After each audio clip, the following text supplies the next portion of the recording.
ভাইয়া, এই যে এত কনকনে শীত, কনকনে ঠান্ডা, এই ঠান্ডায় আপনারা জীবনযাপন কিভাবে করছেন? আপনার অনুভূতি কি একটু যদি আমাদের সাথে শেয়ার করতেন? ওরে শীত রে আপা, শীতে জ্বালায় তো কথাই করতে পারতেছি না। তো আপনার সাথে আমি আমার অনুভূতির কথা শেয়ার করবো কিরকম?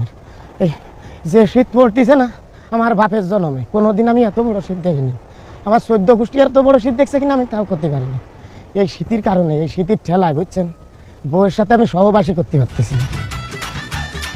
আমি সহবাস তো বাড়ির কাছে, আমি বাসই করতে পারতেছি না, তার সহবাস করবো কিরকম? জিজ্ঞেস করো কেন? কেন ভাই? আর কোয়েন না রে আপা, ওই যে গোসল করতে পারি না, পানি পানি দেখলি মনে হয় কি জানেন, বাঘ। খালি বাঘ না, রয়্যাল বেঙ্গল টাইগার। ওই পানিতে আমি গোসল করতে পারিনি আজ 15-20 দিন রে আপা, বুঝছেন, যার কারণে আমার গায়ে কয় গন্ধ। মানে এই গন্ধ সরিষা ক্ষেত থেকে আসতেছে না, আপনার গা থেকে আসতেছে?